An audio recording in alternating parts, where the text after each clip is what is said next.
नमस्कार, मनीषा टेस्टी रेसिपीमध्ये तुमचे सर्वांचे मनापासून खूप खूप स्वागत. आज आपण गणपती बाप्पांसाठी अगदी वेगळ्याच पद्धतीचे मोदक बनवणार आहोत. आपण तळणीचे किंवा उकडीचे मोदक बनवणार नाही, तर तुम्हाला बघूनच समजलं असेल, आज आपण बाप्पांसाठी बिस्किटांपासून मोदक बनवणार आहोत. न मावा न खवा वापरता आणि गॅसचा वापर न करता ही रेसिपी आपण करणार आहोत. साहित्यही फार काही जास्त लागत नाही, बनवायला खूपच सोपी आहे आणि कमी साहित्यात आणि झटपट अशी 10 मिनिटात तयार होतात. आणि विशेष म्हणजे हे मोदक मुलांच्या आवडीचे बनतात. रेसिपी खूप सोपी आहे आणि रेसिपी आवडली तर एक लाईक आणि सबस्क्राईब नक्की करा. चला तर मग रेसिपीला सुरुवात करूया.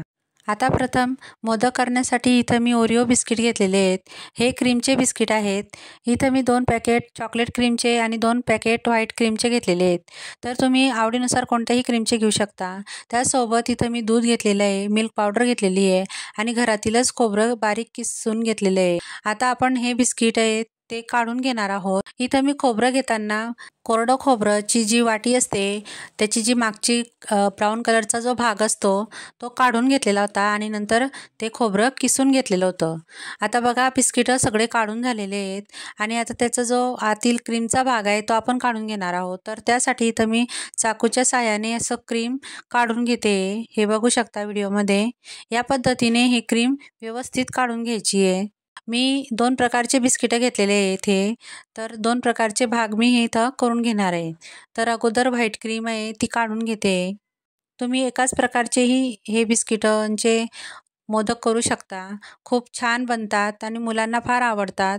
आता बघा इथं दोन्ही जे क्रीम आहेत ते मी काढून घेतलेले आहेत आणि हे जे बिस्किट आहेत वरचे तर ते असे बारीक तुकडे करून घ्यायचे आहेत. आपल्याला यांना मिक्सरमधून काढून घ्यायचं आहे, फिरवून घ्यायचं आहे आणि त्यांचा बारीक चुरा असा करून घ्यायचा आहे.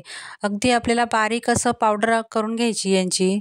तर आता बघा मी हाताने हे सगळे बिस्किटं असे बारीक तुकडे करून घेतलेले आहेत आणि आता मिक्सरच्या जारमध्ये टाकून यांचं बारीक असं पावडर करून घेणार आहे.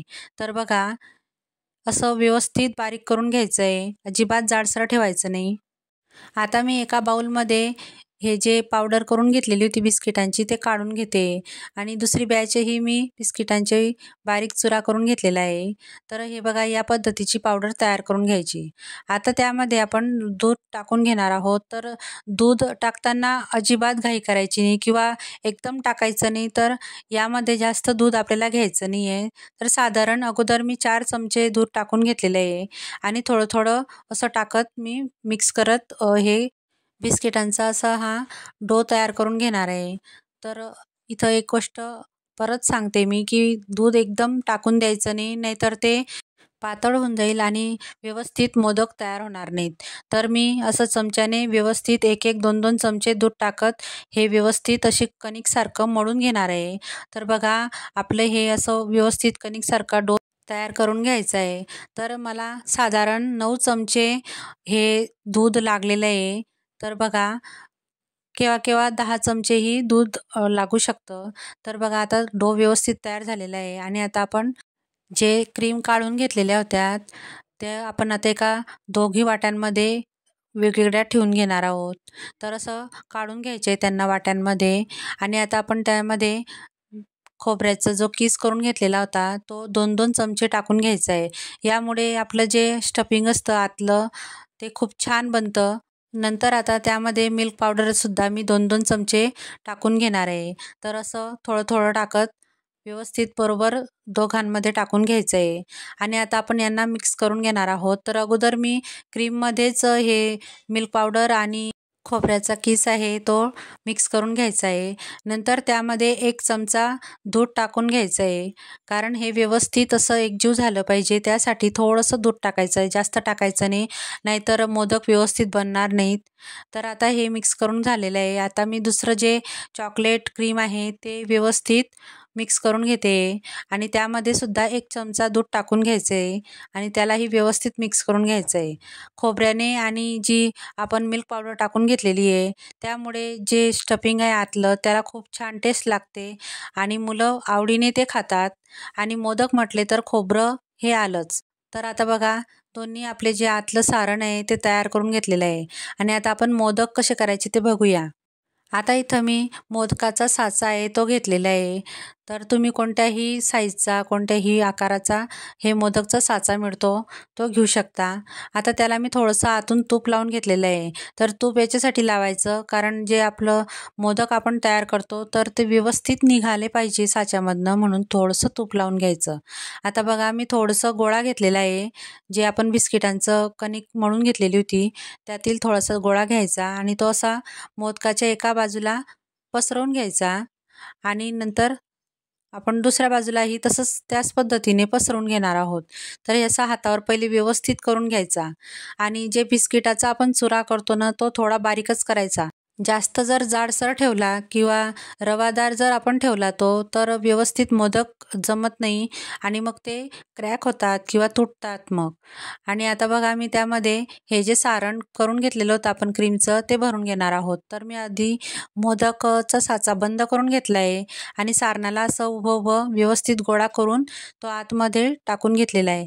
तर बघा आणि वरतून असं थोडंसं जे बिस्किटाचं गोळा आहे तो वरतून असा लावून द्यायचा. तर बघा एकदम पॅक करून घ्यायचं खालच्या बाजूने आणि व्यवस्थित आजूबाजूचा जो एक्स्ट्राचा भाग असेल तो काढून घ्यायचा. आणि आता मी तुम्हाला ते मोदक काढून दाखवते. तर बघा किती छान एकदम मस्त परफेक्ट असा मोदक तयार झालेला आहे आपला आणि किती शाईन एकदम आलेली त्याला. तर बघा या पद्धतीनेच असे मोदक बनवून घ्यायचे. तर बघा मी तुम्हाला आता अजून दुसरा मोदक बनवून दाखवते. तर मी आता साचा बंद करून तुम्हाला हा मोदक कसा करायचा ते दाखवते. तर असं गोळे घ्यायचा बिस्किटांचा आणि त्याला असं गोल गोल करत व्यवस्थित त्या साच्यामध्ये टाकून घ्यायचं आणि बोटाच्या साहाय्याने असं आतमध्ये पसरवून घ्यायचा. व्यवस्थित साच्याच्या आजूबाजूला पसरवायचा तो या पद्धतीने. आणि आता जी दुसरी क्रीम आहे त्याची जे आपलं सारण आहे ते मी त्यामध्ये टाकून घेणार आहे. तर असं हाताने व्यवस्थित गोळा करून घ्यायचा त्याला पण आणि नंतर वरतून असं त्याला बंद करून घ्यायचा. हे बघा या पद्धतीने असं व्यवस्थित दाब देऊन बंद करायचा, म्हणजे जे मोदक आहेत ते व्यवस्थित असे त्याचा साचा तयार होतो आणि त्याला डिझाईनही खूप छान बनते. एक्स्ट्राचा भाग आहे तो काढून घ्यायचा आणि नंतर मग मोदक असा काढायचा. हे बघा किती छान दिसतंय. दुसरा मोदकही आपला तयार झालेला आहे. आता तुमच्याकडे जर साचा नसेल तर मग काय करायचं, तर मी तुम्हाला अगदी सोपी पद्धत दाखवते. तर असा हातावर गोळा घ्यायचा, त्याला व्यवस्थित असं सॉफ्ट करून घ्यायचा आणि जशी आपण वाटी तयार करतो कणकेची त्याच पद्धतीने असं गोल गोल फिरवत वाटी करायची अंगठ्याच्या साहाय्याने. आणि जे आतील सारण आहे कोणत्याही क्रीमचं घ्यायचं आणि त्याला अशी व्यवस्थित गोळी करून ते आतमध्ये भरून घ्यायचं आणि असं बोटांच्या साहाय्याने व्यवस्थित त्याला असं मोदकाचा आकार द्यायचा. वरती टोकदार बनवून घ्यायचं आणि असं खाली थोडंसं चपटं करायचं. हे बघा या पद्धतीने आणि चमचेच्या साहाय्याने त्याला अशा कड्या पाडून घ्यायच्या. तुम्हाला जशा जमत असेल तशा पद्धतीने कड्या पाडायच्या, काही हरकत नाही थोड्या बिघडल्या तरी. पण असं चमच्याने खूप छान कळ्या पडतात. तर हे बघा मी नुसतं फक्त चमचा असा ठेवून देते आणि या पद्धतीने अशा छान अशा कळ्या पाडून घ्यायच्या. हे बघा छान बनतो असा पण मोदक. जर साचा नसेल तर या पद्धतीने बनवून घ्यायचा.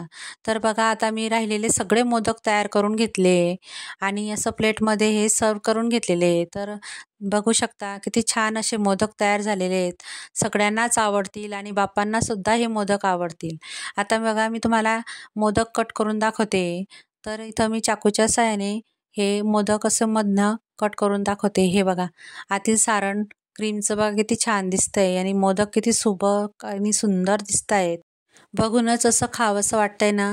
तर बघा मी आता दुसरा सुद्धा मोदक कट करून दाखवते. हा तर एकदम अप्रतिम असा दिसतोय आणि खायला पण छान लागतो. तर हे बघा या पद्धतीने हे मोदक व्यवस्थित तयार करून घ्यायचे आणि ह्या गणपती बाप्पांच्या नैवेद्यासाठी तुम्ही असे बिस्किटांचे मोदकही करून घेऊ शकता. कारण आपण वेगवेगळ्या प्रकारचे मोदक हे बनवत असतो आणि त्यातीलच हे मोदक आहेत आणि अगदी वेगळ्या प्रकारचे मोदक आहेत, सगळ्यांनाच आवडतील. तर एक वेळा नक्की ट्राय करून बघा आणि मला कमेंट करून नक्की सांगा. आणि हो, रेसिपी आवडली असेल तर प्लीज माझ्या चॅनलला लाईक करा, शेअर करा आणि सबस्क्राईबही नक्की करा. चला तर मग पुन्हा भेटूया अशाच एक नवीन रेसिपीसोबत. तोपर्यंत मस्त खा आणि स्वस्त राहा.